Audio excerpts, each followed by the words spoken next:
All right, I'm glad I can see over the top of the podium. It's already a good start. I think I need to stop my teeth from chattering though, it's really cool.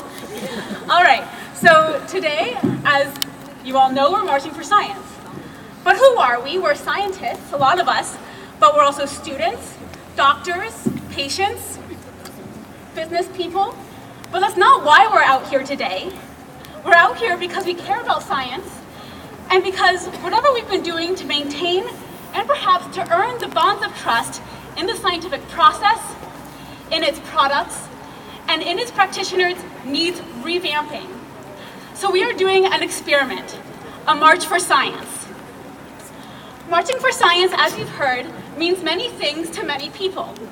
So let me be clear about what I mean when I say that I am out here marching for science today.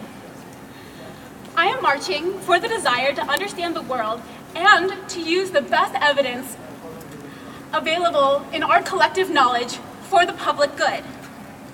I believe that we are marching to uphold the values of curiosity and of rigor, of open and frank exchanges of ideas. These values are held dear across the political spectrum, and I found expression for these values as a student in the natural sciences, and more recently, through the social sciences as well. Because after all, these values extend far beyond science. They animate scholarship in general, and they animate our daily approach to life. Hey. To me, the question is not whether to engage, but how. Thank you. This is a moment of intense introspection among scientists and science-minded people, and it should be. Perhaps many of you have felt, as I have, that after years of passionate study of the natural world, society needs rigorous attention as well. How is it that scientific findings that seem to compel belief in me do not have the same effect in others? How is it that the utility of scientific research, for which I see proof of everywhere, in my phone, in the weather forecast, in my grandmother's recovery from a broken hip, is not evident to other people? This isn't an easy moment, but we can use it to test our assumptions, to learn something new, and to develop new skills. So let me take an empirical look at how we talk about science and focus in on one common assumption.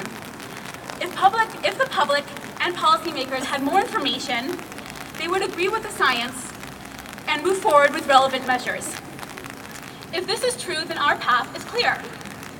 Present scientific information more clearly, more widely, and more often. Indeed, this has been the main model of public understanding of science since at least World War II. Now, given that this model is old, and we're marching for science today, perhaps I don't need to present any more evidence that this model is faulty. However, I will, because the subject has been studied extensively, and Professor Dan Kahan's research especially provides direct and compelling evidence on this point. What he found is that general science knowledge, for example, whether you know that an atom is bigger than an electron, actually correlates with polarization between liberal and conservative people on issues such as climate change. And this polarization holds even when study participants can correctly identify the scientific consensus. From this work and work like it, I think we can conclude that the more information equals more consensus model is in fact unscientific. I think part of the reason that this model holds so much sway and is so intuitively appealing to many of us is that what we think of is what information would be needed to convince me of a particular finding or in the utility of a particular course of action. We're not always aware of the other aspects of ourselves that support the way that we interpret and choose to act on data and information. Now, there are other ways of talking about science that are more productive, based on research and based on the advice from scientists with extensive experience engaging with people from diverse perspectives.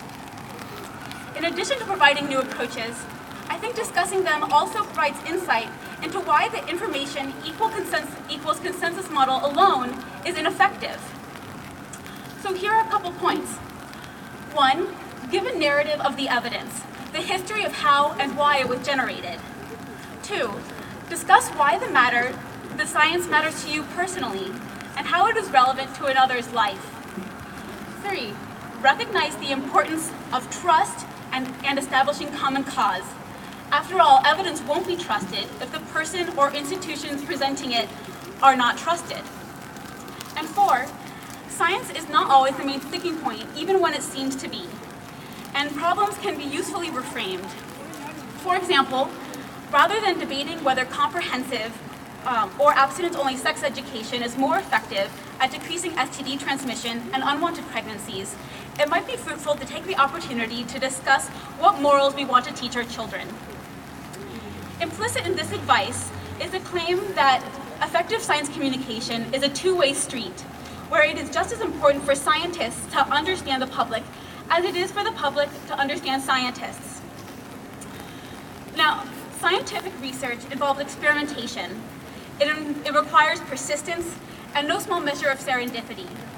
We chase after big goals, but day to day we don't always know. My pages are really soggy. We don't always know if we're going in the right direction despite our best efforts, and we can rarely foresee what impact our daily work will have. However, consistent work improves our skills and positions us to run with new insights and new opportunities when they arise. The same is true of civic engagement.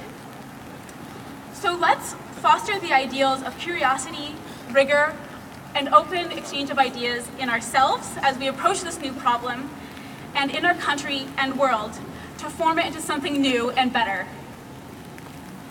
Okay.